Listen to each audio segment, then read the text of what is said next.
Bapak, Ibu, saudara-saudari yang dikasihi Tuhan,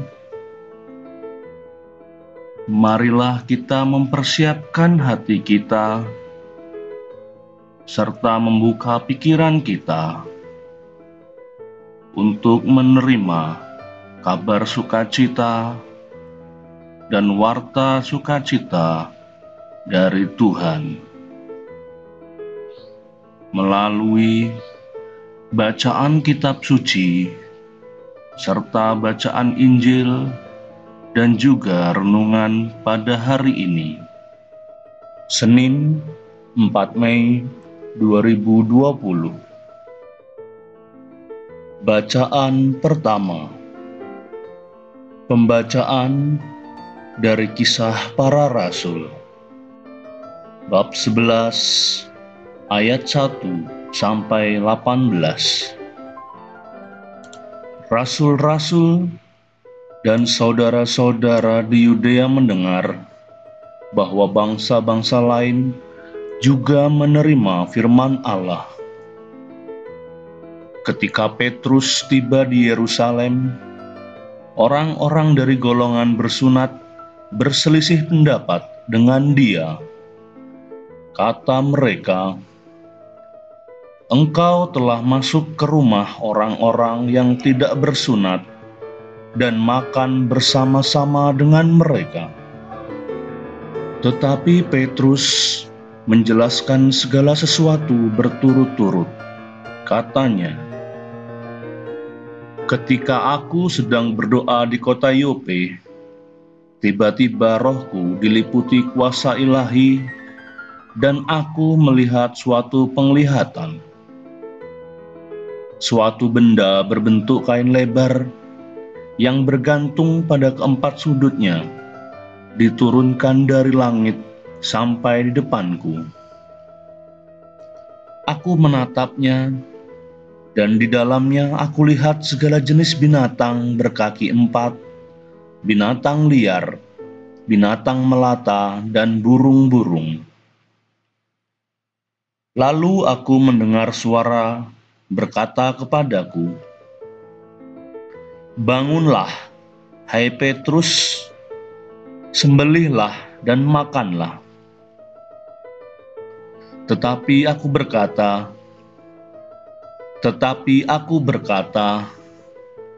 'Tidak Tuhan, tidak. Belum pernah sesuatu yang haram dan tidak tahir masuk ke dalam mulutku.' Akan tetapi untuk kedua kalinya, suara dari surga berkata kepadaku,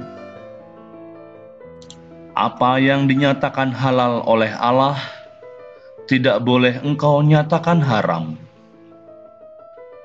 Hal itu terjadi sampai 3 kali, lalu semuanya ditarik kembali ke langit. Dan saat itu juga, 3 orang berdiri di depan rumah di mana kami menumpang. Mereka diutus kepadaku dari Kaisarea. Lalu kata Roh kepadaku, 'Pergilah bersama mereka dengan tidak bimbang.' Dan 6 saudara ini menyertai aku. Kami masuk ke dalam rumah Kornelius, perwira Romawi itu, dan ia menceritakan kepada kami bagaimana ia melihat seorang malaikat berdiri di dalam rumahnya dan berkata kepadanya, 'Suruhlah orang ke Yope untuk menjemput Simon yang disebut Petrus. Ia akan menyampaikan suatu berita kepada kamu yang akan mendatangkan keselamatan bagimu dan bagi seluruh isi rumahmu.' Dan ketika aku mulai berbicara, turunlah Roh Kudus ke atas mereka, sama seperti dahulu ke atas kita. Maka teringatlah aku akan perkataan Tuhan. Yohanes membaptis dengan air, tetapi kamu akan dibaptis dengan Roh Kudus. Jadi jika Allah memberikan karunia-Nya kepada mereka sama seperti kepada kita, pada waktu itu kita mulai percaya kepada Yesus Kristus. Bagaimanakah mungkin aku mencegah dia? Ketika mereka mendengar hal itu, mereka menjadi tenang, lalu memuliakan Allah, katanya. Jadi kepada bangsa-bangsa lain pun Allah mengaruniakan pertobatan yang memimpin kepada hidup. Demikianlah sabda Tuhan. Syukur kepada Allah. Tuhan beserta kita, sekarang dan selama-lamanya. Inilah Injil Yesus Kristus menurut Yohanes. Dimuliakanlah Tuhan. Injil Yohanes bab 10 ayat 11 sampai 18. Sekali peristiwa, Yesus berkata kepada orang Farisi, "Akulah gembala yang baik. Gembala yang baik memberikan nyawanya bagi domba-dombanya. Sedangkan orang upahan yang bukan gembala dan yang bukan pemilik domba-domba itu sendiri, ketika melihat serigala datang, meninggalkan domba-domba itu lalu lari. Sehingga serigala itu menerkam dan mencerai-beraikan domba-domba itu. Ia lari karena ia seorang upahan dan tidak memperhatikan domba-domba itu.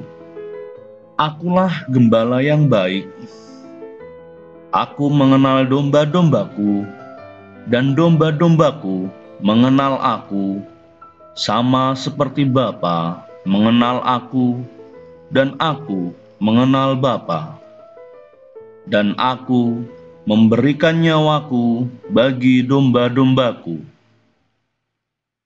Ada lagi padaku domba-domba yang lain, yang bukan dari kandang ini. Domba-domba itu harus kutuntun juga. Mereka akan mendengarkan suaraku, dan mereka akan menjadi satu kawanan dengan satu gembala. Bapa mengasihi aku, oleh karena aku memberikan nyawaku untuk menerimanya kembali. Tidak seorang pun mengambilnya daripadaku, melainkan aku memberikannya menurut kehendakku sendiri. Aku berkuasa memberikannya dan berkuasa mengambilnya kembali. Inilah tugas yang kuterima dari Bapa-Ku. Demikianlah Injil Tuhan, terpujilah Kristus. Renungan Harian Katolik, Senin 4 Mei 2020. Ada seorang pastor yang bertugas di daerah misi Sudan Selatan, bercerita tentang tugas panggilannya di tengah masyarakat yang terlibat perang dan konflik. Situasi sangat mencekam, sehingga umat tercerai-berai. Banyak yang menjadi korban perang, dan yang lain mengungsi mencari selamat. Umat masih sayang pastornya, sehingga meminta agar meninggalkan daerah misi tersebut. Namun pastor itu menolaknya. Ia justru mencari dan mengumpulkan umatnya terlebih dahulu untuk diselamatkan ke daerah lain yang lebih aman. Setelah itu, ia meninggalkan tempat itu dan menunggu sampai keadaan aman kembali. Dia seorang gembala sejati, sebagaimana yang digambarkan oleh Yesus. Yesus menunjukkan kualitas seorang gembala, yaitu siap memberikan nyawa bagi domba-dombanya. Kehadiran gembala adalah menuntun dan juga memberi rasa aman, sehingga domba merumput tanpa rasa takut. Gembala demikian bertanggung jawab dan ada kesadaran. Gembala yang baik harus mengenal domba-domba yang digembalakannya. Kata mengenal memiliki arti bukan hanya terbatas pengenalan fisik dan ciri, namun juga memahami apa yang menjadi kebutuhan mereka. Paus Fransiskus pernah mengungkapkan bahwa seorang gembala harus berbau domba. Relasi antara gembala dan umat adalah relasi transpersonal yang tercermin pada misi perutusan. Kehadiran gembala membawa kasih, sukacita, dan harapan, bukan membawa ketakutan dan kecemasan. Relasi itu juga tanpa sekat, yang menghalangi bekerjanya rahmat dalam kebersamaan. Sangat berbeda dengan gembala yang bermental upahan. Mereka hanya mengerjakan apa yang ditugaskan dan selebihnya menunggu gaji, jam makan, dan tidur. Dalam diri mereka tidak ada pengorbanan. Ya Yesus, semoga mereka yang Kau panggil menjadi gembala, yang mau mengenal umat, berkorban dan mau mendengarkan umat. Amin.